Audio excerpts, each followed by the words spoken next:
Hello again. I hope you are doing well and thanks for stopping by. Today I'm going to speak about the subject that is not the easiest one and it's not the first thing that comes in mind when you think about photography.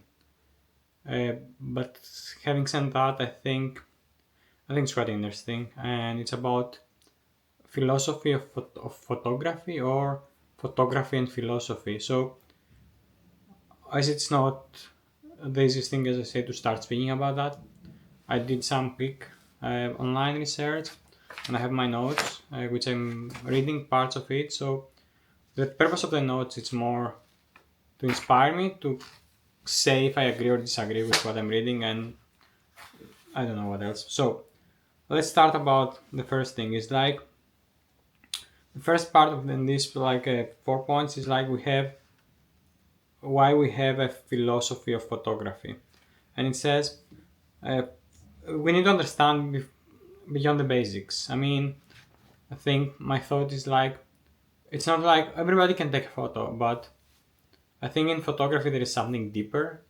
And if you go like to the very early moments of the history of photography, when the people sit to be photographed, they were scared or afraid that it is taking something of their soul. So, so imagine that you are in a world that never seen technology or something like that, and you only see your reflections in mirrors. Imagine somebody come and carry a resemblance, if that's the correct English word, or how you look in a piece of paper, how strange will feel to you. And so, if we go like it's like photography, as we say, is beyond the technique and beyond like the obvious. Is like it's not simply just capturing either of our part or what's happening around us.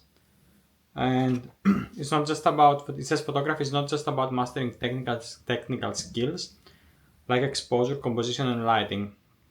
It involves deeper questions about what it means to capture an image and how that image interacts with reality and perception. I mean, we can speak for ages for that, but for me, maybe it helps me to communicate things I don't know that I have inside me, or but for me, it's just capturing the beauty around me or what I see as beautiful, and that doesn't mean that everybody sees the same way. So my deeper questions maybe they are so deep that I don't even know the answers to them. And photography came to me quite naturally in a really hard moment.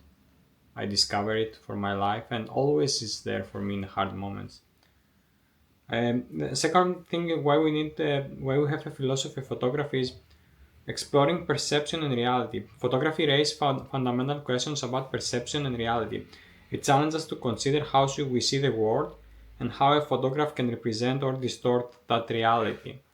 I mean, even even like in the film time, the people we have were doing quite a lot of retouching, and many of the terms that we contemporarily use in tools like Photoshop are like burning and things like that comes from the darkroom times. So even at the time when it was like maybe the obvious thought to the people that it was real, then it wasn't always real. So even with we can think for, and now if you go like even further to the AI tools and everything that is used today, then it's even harder to consider the image as reality. And if it is like in social media, which is like I mean in the personal account social media, then maybe it's not so important. But in photojournalism, the photographer shouldn't allow to distort reality. But again, like in the early history of photography, the photojournalists they capture the reality of the war if we are in war zones. But today, if, if maybe they capture the reality, but the problem is that they are not allowed to go to every place as they would in the past. So they capture what they see, but they don't see the full picture, if that makes sense. So even the image is real, then the story behind it is not. Which is even deeper discussion. It's not like something you can say like in a few minutes. And the another thing is why we have a philosophy of photography is for ethical considerations. The act of taking a photograph involves ethical decisions. What should be photographed? How should subjects be represented? These questions are central to the philosophy of photography. I think that's quite interesting to go to look to historical photos and you can see, and I think that these photos are really, really important when they depict the daily life of kids outside. And today, because of I don't know what silly regulations or whatever it is, okay, it's not silly, but it's like now they are losing that, and you can see kids' photos from school with blurred faces, or covered with paint. And imagine that the historian of the future, that what we do look the reference of the photos, and it's like there are so many beautiful photos of black and white photos of the kid with no like nothing bad on this. It's like kids on the playgrounds of the time, and it's now we don't have these things. I don't know, and social media make it worse. Then I don't know. I mean, I understand why people worry, but I think there should be a balance. There should be a balance that I don't know how. I'm not that level, but it's the history is not anymore recorded correctly. Uh, Another thing is like cultural and social impact. So photography has a profound impact on culture and society. It can share public opinion, document history, and influence social change. Understanding this impact is a key aspect of the philosophy of photography. And again, I think all these points are valid. We are influenced by the photos we see, and maybe at the moment it's not so much photo as short videos in social media, but we know, I mean, how can I say? A lot of reactions or public reactions started because of a post on social media. Or what's happening like now is like people in UK have been arrested or in other countries because if they post something on social media. And to me, at least, because I spent like 6 years of my life in UK, and it is the time when Facebook started, around this time, it's really surprising that today people can be arrested for that. I mean, there shouldn't be abuse. I mean, it's not only comments; it's the photos and everything. And so the social media and photography used to be an important part of that, but now it's like it's video and text not so much. So definitely it can say public opinion because, well, as you say, excuse me, what is, uh,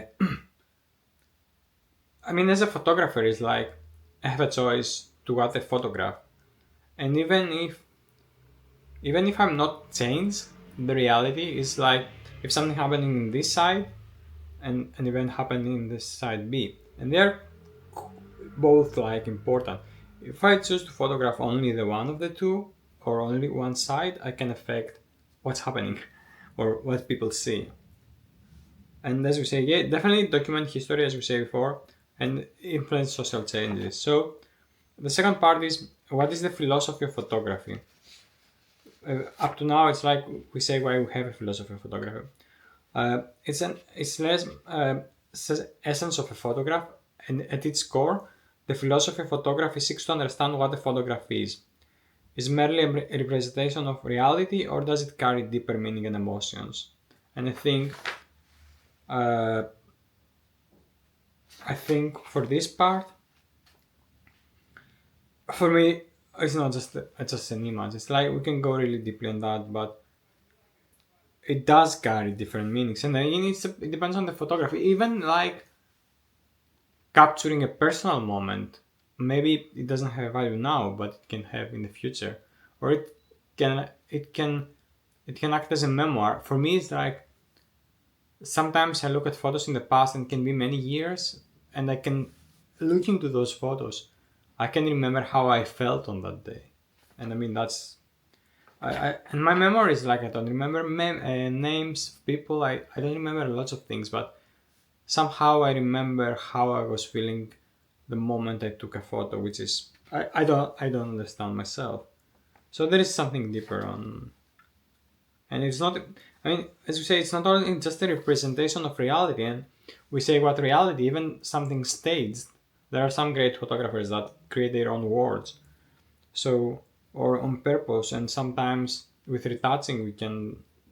we can change the reality around us. And there's another question related to that, is like, how does a photography differ from other art forms? And I mean, and you can ask then, maybe I'll do a different video for that, but it's like, is photography art? I mean, and can we put a general term of photography, or we can split it off different types of photography?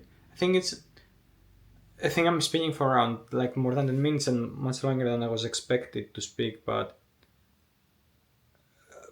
it's like it's not an easy thing, and we waste all our days in like social media and things like that, and consume for a few seconds photos, whereas we can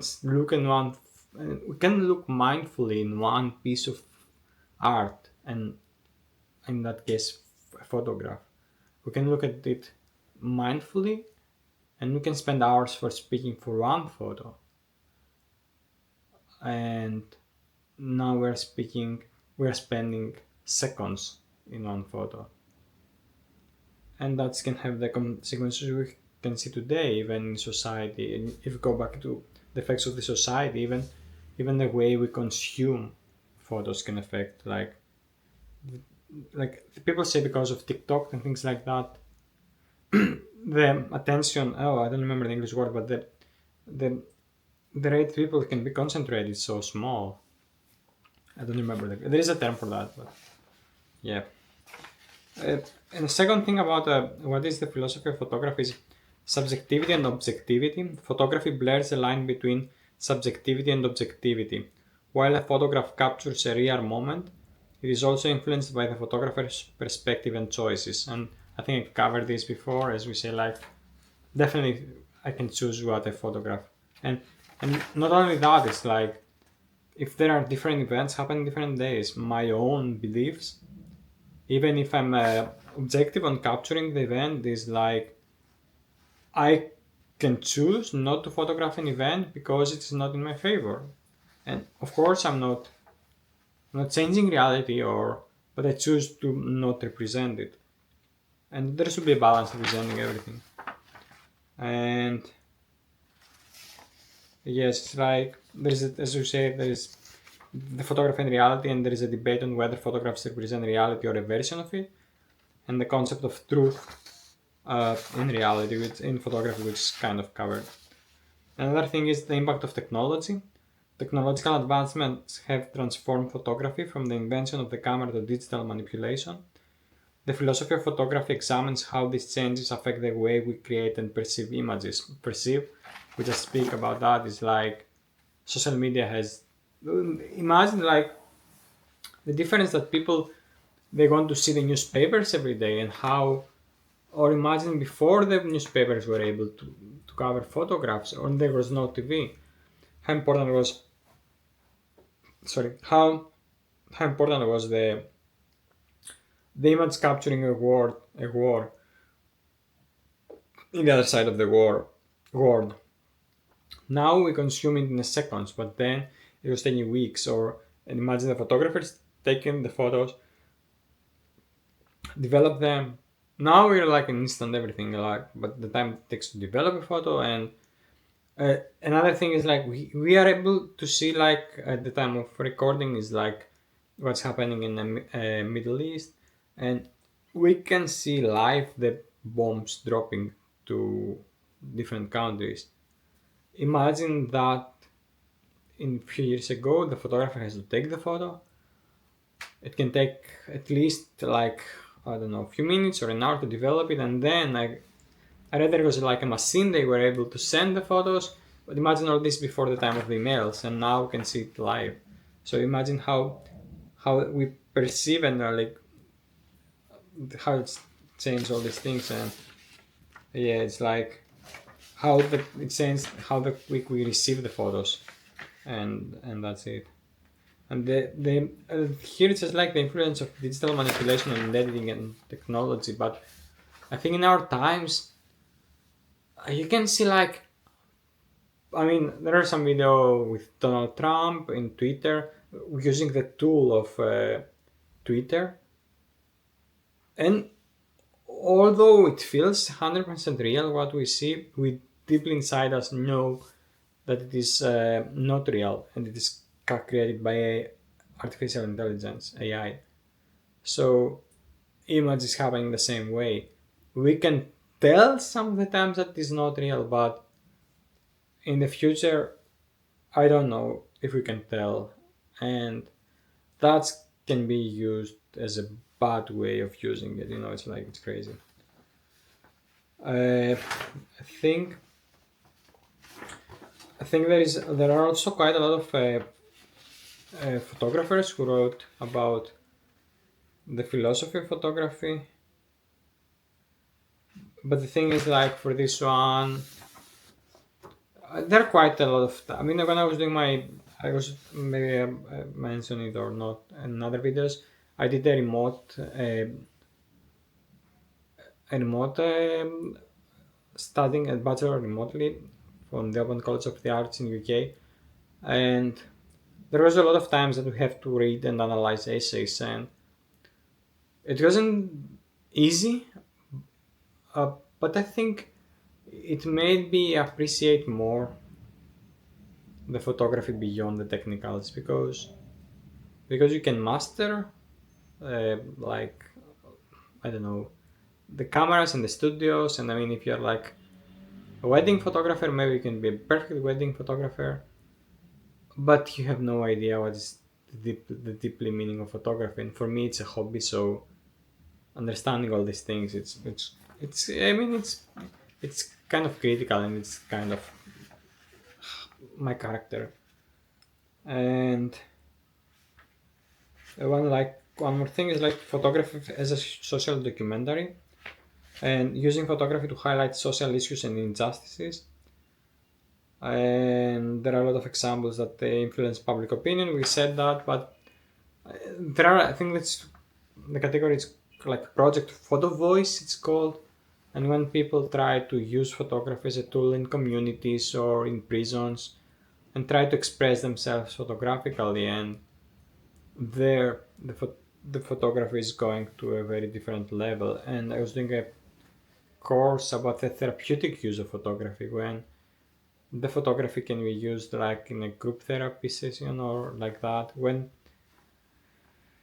where it's like people that it's and we explore a lot of cases when people it goes they have gone to therapists, but it was not hard to open, it was hard for them to open up, but either analyzing photos they took themselves or analyzes photos from events, it helps them to open up. And to be honest, this took me much longer than I was expecting, because I just print two papers and I was thinking like anything else was not script, it was just my thoughts. And so what we talk about today, I think the most important thing I want you to keep is like if you're here still, you're my hero, and if you're still here, the thing that I think what I want to communicate with you through this video is that there is something deeper in photography, and I want you to motivate you to explore it further and see what's beyond the image. Thank you very much for staying up to now. If you like this, I might switch between this kind of videos and some sharing of thoughts and sharing of photos and like camera reviews or something like that. If you like this, you can like the video. If you have any question, I'm not an expert. It's like my thoughts. I can reply. And if you like it, as I say, subscribe. And I hope to see you again. Have a good day. Bye.